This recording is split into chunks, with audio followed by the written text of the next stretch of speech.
vamos a empezar la primera conferencia de esta cátedra Lázaro Cárdenas, donde desde diferentes puntos de vista vamos a ver la época cardenista. O sea, no solo vamos a saber que fue quien expropió el petróleo, sino que además todo lo que pasó alrededor mientras fue presidente, estaba por ser presidente y terminó de ser presidente. Carlos Manuel Cruz Mesa es escritor, periodista y criminólogo. Cursó estudios de letras españolas en la Universidad Veracruzana, de Publicidad y Relaciones Públicas en la Universidad Eurohispanoamericana y de Criminología y Criminalística en el CLEU. Tiene 17 libros publicados en papel. Entre otras distinciones, obtuvo el Premio Nacional de Bellas Artes de Dramaturgia. Sí, una obra sobre campos de concentración nazis. A ella les gusta mucho este tema, ¿verdad? Bueno, también el Premio Nacional de Periodismo de la Universidad de Nuevo León. Ha publicado en diferentes editoriales de México y ha obtenido varias becas con las que escribe. Además, ha escrito programas de televisión sobre criminalística a lo largo de los años en este tema de los crímenes, la criminología, la nota roja, etc. Y hoy esta primera conferencia justamente trata de esto. Hoy esta conferencia se llama Crímenes célebres durante el periodo cardenista 1934-1940. Y sin más, comenzamos. Gracias, pues antes que nada quiero agradecer a este hermoso recinto, a esta Casa de Cultura Lázaro Cárdenas, a la Finca Palmira, por supuesto a la hospitalidad de Amaranta Leiva Pérez Gay, a Marta, a Carlos, a todo el equipo, pero sobre todo muchas gracias a ustedes porque pues, su presencia aquí es lo que hace posible que se hagan estos eventos. Vamos a platicar de crímenes en la época de Lázaro Cárdenas, ya lo mencionó Amaranta, entre 1934 y 1940. No se espanten por estas cosas, no las voy a leer, solamente son como para ir, como un guión, para ir platicando. Quiero que esto sea dinámico, quiero que haya preguntas, que haya comentarios, si en algún momento de que esté yo hablando, alguien tiene alguna duda, hace la mano y platicamos sobre lo que estemos comentando en ese momento. A un país, a cualquier país, en parte lo define su historia criminal. ¿Me oyen bien? Al mismo tiempo que hay héroes, que hay caudillos, que hay todo tipo de personajes distinguidos, los criminales también definen lo que va a ser una nación y además el tipo de delitos que se van a cometer en ese país. Muchas veces esos crímenes pueden cambiar incluso el curso de la historia de algún sitio. Los magnicidios, por ejemplo, ¿no? Cuando se mata a un personaje distinguido, pues pueden influir para que toda la historia cambie. Por ejemplo, Estados Unidos es un país que tiene muchos asesinos en serie. Ese es un fenómeno que distingue a Estados Unidos. También tienen muchos asesinos en masa, esos que llegan a crear balaceras en las escuelas, etc. Eso es un fenómeno de Estados Unidos. Eso es muy raro que ocurra en México, eso no lo tenemos aquí. Aquí a lo largo de la historia de México, desde la época del virreinato, de la Nueva España hasta la actualidad, hemos tenido de toda clase de crímenes, de todos. Hemos tenido asesinos en serie, hemos tenido magnicidios que les decía, ¿no? Cuando se mata un personaje famoso, hemos tenido bandidos que asaltaban antes los caminos, piratas. México es lo que ahora no España, es era un lugar donde llegaban los piratas. El puerto de Veracruz fue asolado muchas veces por los piratas. Llegaban, tomaban los puertos, las ciudades, las quemaban, se llevaban mujeres, se llevaban riquezas. Y bueno, actualmente, pues ustedes saben, también hay crimen organizado, el robo de combustible, etc. Piratería. Las distintas épocas, la piratería me refiero ahora a la falsificación, ¿no?, de películas. Pues. Las distintas épocas van produciendo diversos tipos de crímenes, según la época. Ahorita, por ejemplo, ya sería muy difícil que hubiera piratas marinos, ¿no?, en México. Sí los hay, en Filipinas, ¿no?, por ejemplo, pero en México ya sería difícil. El sistema judicial en México, o sea, el que se encarga de perseguir y castigar los delitos, se ha distinguido porque siempre ha sido cruel. El sistema judicial mexicano, desde Nueva España, ha sido muy cruel con los delincuentes. Por ejemplo, la Santa Inquisición era un sistema judicial. Entonces ellos en su momento se encargaban de perseguir, pues, delitos religiosos. Y quemaban gente en la plaza pública, en Santo Domingo, en la Alameda, en Ciudad de México. Había torturas, etc. Todo lo que siempre relacionamos con la Santa Inquisición, cuando vimos esa palabra, casi todo tiene que ver con eso, con que perseguían a los herejes, a aquellos que iban contra la doctrina de la Iglesia Católica.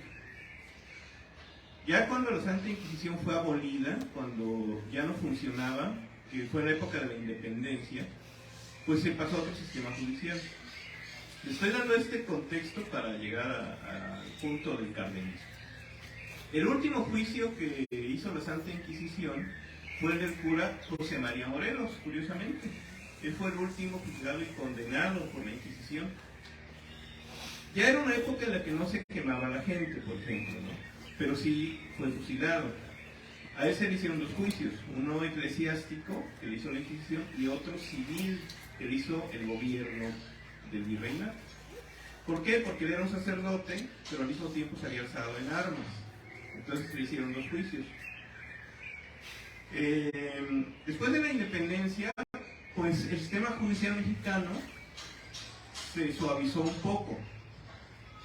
Ya no se torturaba a la gente, ya no se les quemaba, etc., pero ahora se les fusilaba o se les ahorcaba, ¿no? Todo el periodo después de la independencia está con la justicia militar. Ahí ya no era la iglesia que juzgaba, sino los gobiernos militares. Y fueron un montón de gobiernos militares. Ahí vemos, pues, los gobiernos de todos los que ustedes han escuchado: Guadalupe Victoria, Vicente Guerrero, Benito Juárez. Todos los que fueron presidentes, casi todos fueron militares. Los que no eran militares estaban relacionados con militares, que eran los que dominaban esa época.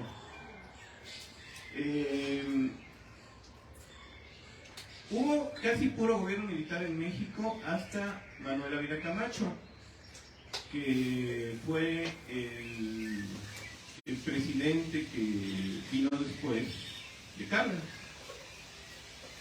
Cárdenas fue presidente de 1934 a 1940. Y de ahí llegó el último militar en gobernar este país, Manuel Ávila Camacho, del 40 al 46. De ahí en adelante sí han sido puros presidentes civiles.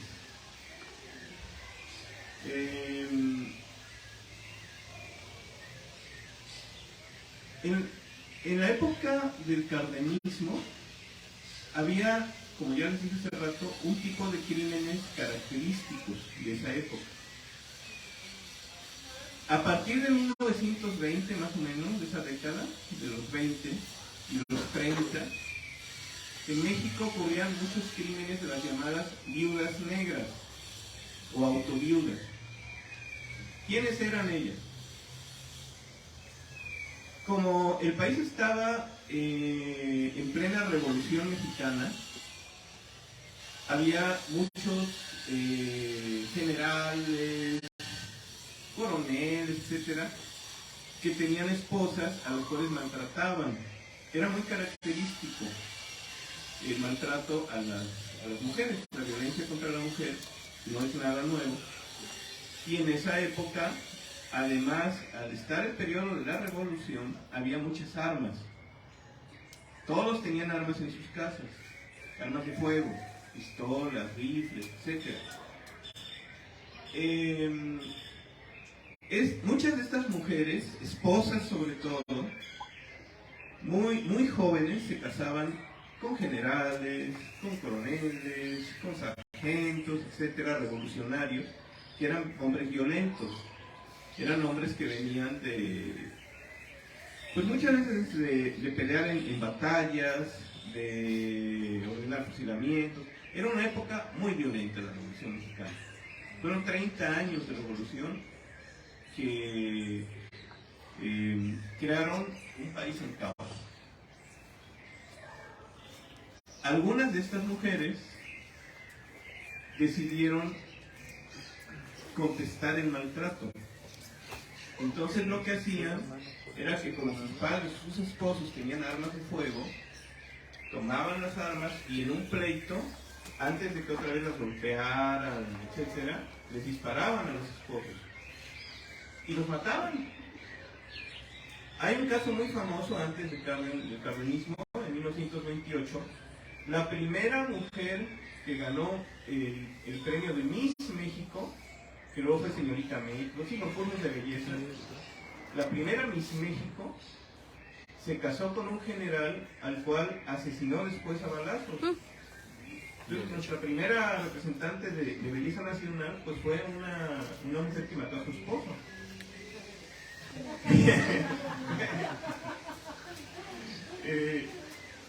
Hubo muchas mujeres famosas autoviudas en ese periodo, que llegó hasta el cardenismo.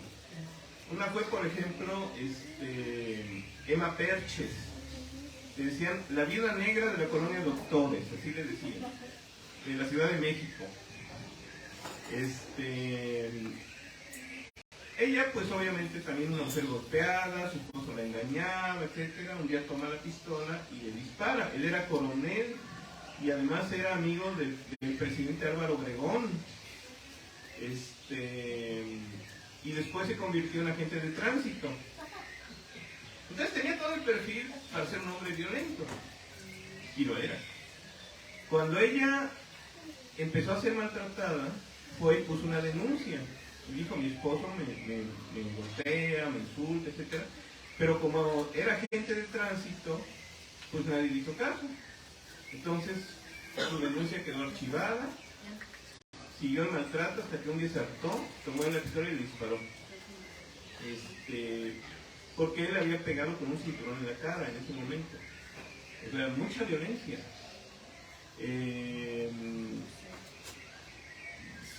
Se hizo un juicio en el que los policías, amigos de su esposo, fueron a declarar que el esposo era un pan de Dios, que era un hombre decente, que nunca bebía, que era un caballero, etcétera, etcétera. Pero, atención con esto, a las autoviudas, las viudas negras, cuando mataban al esposo, iban a lo que se llamaba en esa época los juicios populares. ¿Qué era un juicio popular? En México antes, llegabas, declarabas ante un jurado, como se hace en Estados Unidos, aquí se usaba eso. Era un jurado compuesto por personas del pueblo, por eso eran juicios populares. Había un abogado que te acusaba y un abogado que te defendía. Entonces, que fueras condenado o no, dependía de la habilidad del abogado para defenderte o para acusarte. Casi todas las autoviudas, casi todas las que mataron a sus esposos, fueron absueltas, porque tenían abogados especializados en autoviudas, porque era un fenómeno muy común. Entonces ya mata a mi esposo, llamo a fulano, tal abogado que ya sé que ha estado en varios juicios, y a las que defiende, pues las absuelve. Algunas, obviamente, también eran condenadas. Fue el caso de Emma Perches, la que mató al policía. Obviamente a ella no la iban a absolver. ¿Por qué? Pues porque todo el sistema judicial se le echó encima. A ella sí la condenaron a 10 años y estuvo en el famoso Palacio Negro de Lecumberri, que es una prisión que estaba en Ciudad de México, una prisión militar, y después se convirtió en prisión para civiles. Ahora es, si no me equivoco, el Archivo General de la Nación. Pero bueno, el Palacio Negro era un lugar horrible, pero ahí estuvo 10 años. Y en 1939, Lázaro Cárdenas le concedió la amnistía a ella y a muchas otras mujeres que habían delinquido. El de Emma Perches fue el primer nombre que había en la lista de las mujeres que Cárdenas les dio la amnistía y las dejaron libres antes de que se cumpliera su sentencia. ¿Por qué? Pues porque Cárdenas decía, estas mujeres no tienen por qué estar presas. Sí, cometieron un delito, mataron a su esposo, pero había un motivo muy poderoso, ¿no? Eran mujeres violentadas, maltratadas, etc. Bueno, Cárdenas dejó libres a muchas y hubo otra que fue Tomasa Ortega, que también salió libre. Esa había incendiado una carpa donde trabajaba su esposo, porque el esposo tenía un amante. Ahí no veo como mucho... Ahí se podría haber dejado, pero bueno, también lo mató. Y Carmen Murillo, que fue a matar al amante de su esposo. Ella no fue con el marido, mató al amante. Todas esas fueron amnistiadas. En Lecumberri, en esta prisión que les digo, las esposas que habían sido condenadas crearon un grupo adentro de la cárcel, que eran las viudas negras de Lecumberri, y se reunían, hacían fiestas, platicaban, y dominaban parte de la prisión. Eran como una pandilla dentro de la cárcel, tenían eso en común. Entonces cada vez que llegaba una nueva condenada por el mismo delito, pues le invitaban a que se les uniera. Eso era muy curioso.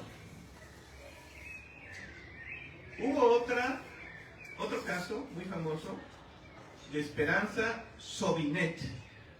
Esta mujer enfrentó una situación muy, muy interesante porque era una mujer muy sensual, muy bella. Para su tiempo, estamos hablando de los 30, recuerden, la década de 1930, ella vivía muy abiertamente su erotismo, su sensualidad.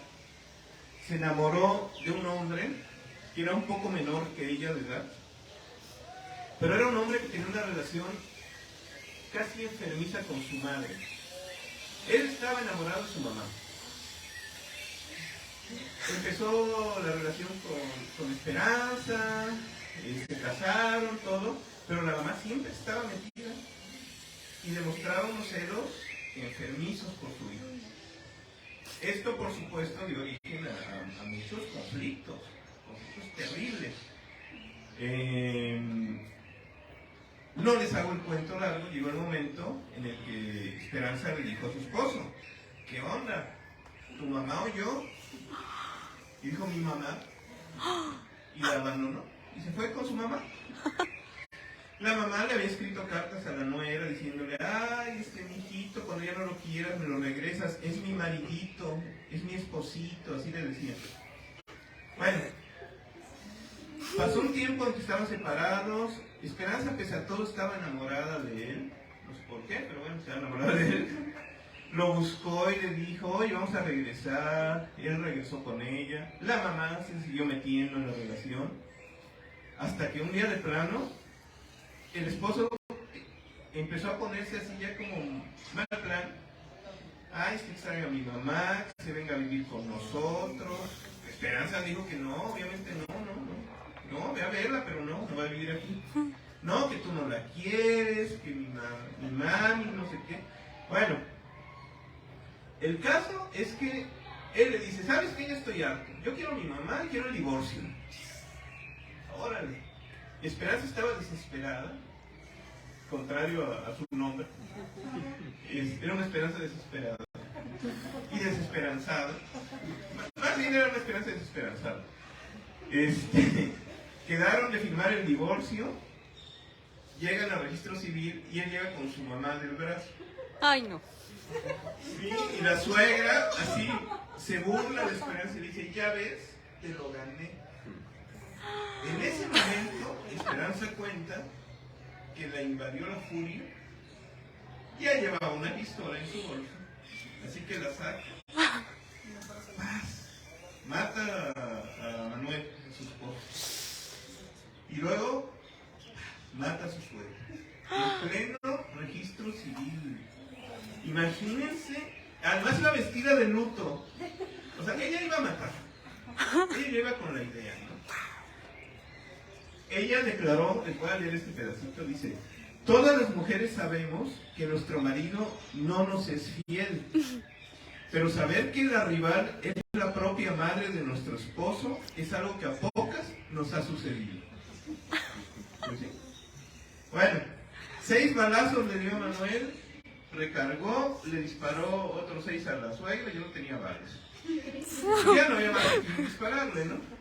Llegaron, la detuvieron, la condenaron, a ella sí la metieron a prisión. En prisión ella enloqueció, estaba en su celda y pasaba las noches gritando, diciendo que se le aparecía el fantasma de su esposo, que veía su cadáver. La tuvieron que trasladar al manicomio de la Castañeda, que era un manicomio muy famoso en México en esa época. Y ya finalmente, ya estando internada en el manicomio, una tarde pidió 10 centavos de carbón, porque iba a cocinarse algo, etc. Pero ya lo que hizo fue encerrarse, puso el carbón, se puso cerca, empezó a aspirar y se murió, se suicidó.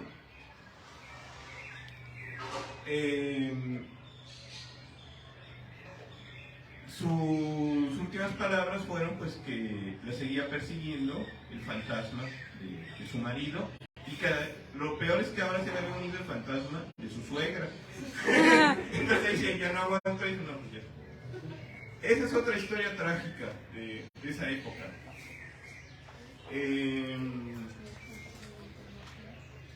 Hubo otra mujer también muy interesante. Ahorita estamos en el tema, recuerden, de las viudas negras. Luego vamos a ir a otro tipo de crímenes. Hubo otra viuda negra que se llamaba María Elena Blanco. Le decían la vampiresa.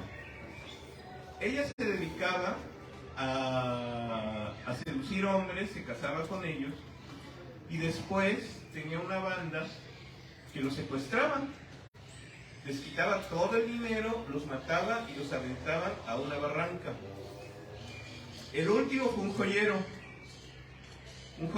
pues al que obviamente se casó con él porque tenía una joyería, y él le dijo, oye, no me hagan nada, ¿no? Cuando fue por él y se lo llevaron a una cajuela, nada, yo te voy a dar todas las joyas. Dijo, no.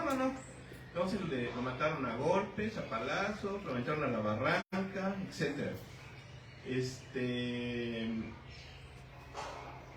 Mató como a 6 o 7. Había una multitud afuera del juzgado pidiendo que la ahorcaran. Decían, no, mátenla, o sea, ella, pues, sí es una asesina, ¿no? O sea, ella no es violentada ni nada, ella mata por ambición, por dinero. Una organización que se llamaba el Batallón de la Muerte de las Matahombres. O sea, cada prisión tenía sus grupos de mujeres que habían matado a sus parejas. Ella, por supuesto, se unió a ella. Después se relacionó con un guardia y se escapó de la prisión. Y la anduvieron persiguiendo. La detuvieron otra vez y la mandaron a la prisión de las Islas Marías, también muy famosa en esa época. Son unas islas, realmente son unas islas. Ahí enviaban a los peores criminales de México, hombres y mujeres. Los más peligrosos estaban ahí. Y casi todos morían ahí, y ahí eran enterrados, ahí siguen sus tumbas y todo. Entonces ella fue, allá la mandaron, se relacionó con un asesino muy famoso, que se llamaba el Sapo, le decían el Sapo. Se casaron y murió ahí. Ella se quedó viuda, se quedó también triste, también empezó a enloquecer, hasta que, bueno, pues murió loca en la isla y ahí la enterraron, y ahí sigue. Esa fue otra. Hubo muchas mujeres.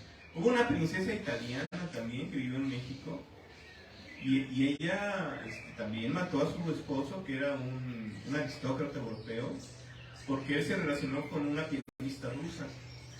Entonces, pues, la princesa estaba muy celosa, se llamaba Conchetta di León, era princesa de Italia. Los empezó a espiar, lo seguía por la calle, hasta que un día pues, fue y lo balaceó a él por la espalda. También ese fue otro caso famosísimo en México. A la princesa, ya cuando estaba en la cárcel, muchos hombres le escribían, porque además era una mujer muy hermosa, muy distinguida, y decían, no importa que seas asesina, yo quiero casarme contigo. Pero bueno, ella ya no se casó con nadie. Incluso un boxeador muy famoso de la época que se llamaba Kid Guerrero, también se quería casar con la princesa. Hubo muchos casos, ¿no? Obviamente no voy a mencionarles todos. El último que vamos a hablar, que no es una autoviuda, es una asesina que se llamaba Felicitas Sánchez. Le decían la ogresa de la colonia Roma, en la Ciudad de México. Esta es una asesina muy distinta. Ella se dedicaba originalmente a la enfermería y era partera.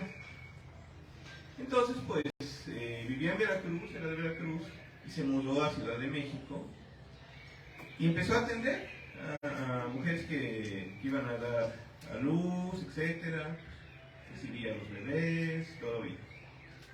Pero un día, una amiga suya le dijo, oye, ¿por qué no mejor te dedicas a hacer abortos? Vas a ganar más dinero.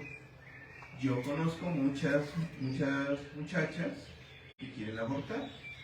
Sí, dijo, no, pues si hay más dinero, pues órale. Se cambió de ser partera a ser abortera. Entonces ya la iban a ver. Todas las chicas que generalmente eran muchachas de servicio, eran sirvientas, etcétera, la iban a ver y ella les practicaba abortos. Empezó a ganar más dinero. Un día una de sus clientas le dice, oye, si quieres ganar más dinero, ¿por qué no te recomiendo a mi patrona que se acaba de embarazar de su amante y no pues, quiere abortar, ¿no? Porque su esposo se va a dar cuenta. Te la traigo y cóbrale más. Y Felicitas dijo, pues bueno. Entonces ella le llevó a la patrona, le hizo un aborto, todo. Y la patrona quedó tan contenta que le dijo, oye, si quieres ganar más dinero, ¿por qué no te traigo a mis amigas? Porque hay muchas que son ya señoras de sociedad que quieren abortar. No nada más soy yo, ¿no? Y la ogresa dijo, pues bueno, tráigamelas. Ya fueron todos, siguió su negocio, etc. Y un día una señora le dice, oye, si quieres ganar más dinero, tengo unas amigas que son muy religiosas. Ellas no quieren abortar, pero no quieren al niño. ¿Por qué no las atiendes y te quedas con los niños y los vendes? A los bebés. Ah, bueno, pues tráemelas. Y se las empezaron a llevar. Entonces ella ya, pues, recibía a los bebés, se quedaba con ellos y empezó a vender bebés. Pero ese negocio de quedarse con los bebés se hizo tan grande, o sea, había tantas mujeres que querían ya no abortar, sino regalar a sus hijos y que nadie se enterara, que ella llegó a tener demasiados bebés al mismo tiempo y ya no había clientes. Entonces dijo, ¿qué hago? Pues los mato. Y se convirtió en una asesina de bebés. no les decía nada. Él decía, no, yo voy a dar a tu hijo, lo voy a conseguir una buena familia, etc. No es cierto. Era además una mujer muy cruel. Por ejemplo, usaba bebés vivos, los aventaba al calentador, al boiler, les echaba gasolina, les prendía y con eso calentaba el agua para bañarse. Los destazaba vivos, los aventaba los pedazos por el inodoro. Se convirtió en una asesina terrible. Coleccionaba también cabezas de bebés, tenía su departamento lleno. Luego empezó a ofrecer servicios de brujería. Entonces iban también a verla y les mostraba su altar lleno de calaveras de bebés, o les daba huesitos así como talismanes para la buena suerte. Ten un huesito de bebé, una manita de bebé, te va a traer fortuna, ¿no? Bueno, eso duró años, imagínense. Un día, ella vivía en un edificio, en la colonia Roma. Como echaban los bebés por el inodoro, un día el inodoro se tapó. Pero no se le tapó a ella, se le tapó al vecino del otro piso, el de abajo. Y el vecino llamó a un fontanero. Dijo, oye, tengo todo tapado, no sé qué pasa. El fontanero abrió todo el desagüe, el tubo, y le sale una cabeza, le salen unos bracitos, una pierna. ¿Qué pasa aquí, no? Pues a llamar a la policía. Llega la policía, quitan todo el sistema ya bien, lleno eso de restos, ¿no? Y van por ella, pues sí. Con tan mala suerte o tan poca pericia de los policías que ella se les escapa. Ella tenía además una tienda de abarrotes, una miscelánea, vendía y cosas. Se fue a su tienda, recogió cosas y se fugó. Y la anduvieron buscando, la anduvo prófuga. La detuvieron finalmente en otro estado, se la llevaron a México, la juzgaron, fue un escándalo. Imagínense así los periódicos, el periódico La Prensa, que era el más famoso de esa época, todavía se publica. Sacaba así en sus portadas, ¿no? La ogresa, la trituradora de angelitos, así ponía. Mató a tantos, ¿no? Eran cientos de niños muertos. Entonces ella, cuando iba a empezar su juicio, le dijo a los abogados, a los que lo estaban acusando, órale, llévenme a juicio. ¿Y saben lo que voy a hacer? Voy a dar los nombres de todas las mujeres que me fueron a ver. Señoras de alta sociedad, señoras muy católicas, todas las que abortaron, las que regalaron a sus bebés. Yo tengo los nombres de todas, y los voy a dar a la prensa. Y a ver cómo le hacen. Y hay esposas de políticos, de empresarios, de militares. Entonces, no, pues ¿sabes qué?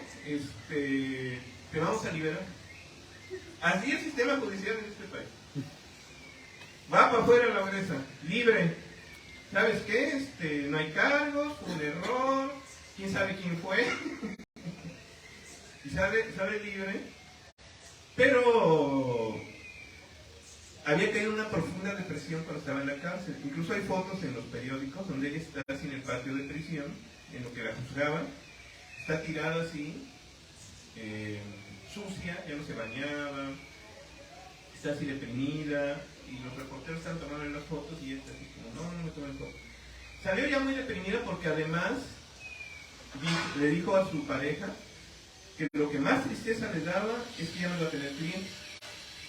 Entonces ya no iba a poder tener el dinero que ganaba. Así que una noche, pues, se sentó en una mesa en su cocina, escribió 3 cartas. 2 eran para sus abogados, hablándoles de temas legales. Otra era para su pareja, donde le daba instrucciones de otro tema legal, de un terreno. Ninguna despedida, nada. Y se tomó un frasco de somnífero. Y se suicidó. Se murió. Y pasó la historia como una de las asesinas en serie más crueles de México. ¿Cómo ven esa historia? Una historia además que ahorita ya es muy poco conocida. Ya casi nadie ha escuchado hablar de ella. Bueno, con ella vamos a terminar los crímenes de mujeres, cometidos por mujeres. Y vamos a ver ahora los de los varones. El más famoso asesino de la época cardenista fue Joaquín Heredia, el Chacal de Tacubaya. Él también era un hombre muy violento, era un hombre que tenía una barbería, se llamaba La Flor de Oaxaca. Vivía con un amigo suyo y con la familia de su amigo, su esposa, su mamá y su suegra. Ellos le daban asilo. Le decían, pues vente a vivir acá, tienes tu barbería, no hay bronca. Pero Joaquín era un hombre muy violento, alcohólico, y le gustaba además la esposa de su amigo. Entonces un día, borracho regresa, el amigo no está, y trata de violar a la esposa. Obviamente la esposa se defiende, acuden a ayudarla su mamá y su suegra, y Joaquín Heredia se enoja tanto, es violento, está alcoholizado, que toma un cuchillo y las empieza a cuchillar a las tres, ¿sí? Por acá, por acá, por acá. Ellas tratan de quitarle el arma, de defenderse, pero él sigue cuchillando. Le dio más de 100 cuchilladas a cada una. O sea, imagínense 100 cuchilladas, ¿cómo queda un cuerpo? A mí me tocó cuando estudiaba criminología y hacíamos autopsias. Ahorita si quieren les platico un poquito ya de eso. Pero sí, no se imaginan lo que es ver un cuerpo acuchillado. Pero eso ya ahorita lo platico. Vamos a acabar con el tema. Les dio más de 5 cuchilladas, los dejó así hechas picadillo. Y pues huyó, obviamente. Entonces cuando llega a su amigo, el esposo, se encuentra a su esposa, a su mamá y a su suegra hechas cachitos. Llama a la policía. En ese tiempo se acostumbraba que cuando había esta clase de crímenes, la policía iba al lugar, recogía los cadáveres y los ponía en la calle, afuera de donde se había cometido el crimen. No los tapaban, los dejaban así como estaban. Llegaban entonces los reporteros a tomar fotos de los cuerpos, llegaban los curiosos, por supuesto, los que tenían cámaras que tomaban fotos y no nada más estaban viendo, y ya las fotos se publicaban en los periódicos. Los cadáveres se quedaban así en la calle pues, 2, 3 horas. Entonces, bueno, sacaron a 3 mujeres, las dejaron en la banqueta, fotos, etcétera, etcétera. Joaquín Heredia, el Chacal de Tacubaya, anduvo huyendo. Todos huían. Lo encontraron, porque tampoco era como muy hábil para huir. Lo encontraron al ratito, creo que al otro día. Todavía estaba lleno de sangre. Entonces lo detuvieron y se lo llevaron al lugar del crimen y lo pusieron en el mismo lugar donde habían puesto los cadáveres para que fueran los reporteros a tomarle fotos todo ensangrentado, ¿no? Era lo que se usaba en la época. Entonces, ahí estaba su barbería. Se le suelta a los policías, se mete a su barbería y agarra una navaja y sale a navajear a la policía. Imagínense, ¿no? Pues obviamente los policías le disparan, ¿no? Lo matan a balazos ahí afuera. Así que agarra su cara y lo ponen en la banqueta. Y ahora los fotógrafos que estaban ahí le toman fotos. Ahora está dado. Y bueno, ese fue otro de los grandes casos de la época del cardenismo, el Chacal de Tacubaya.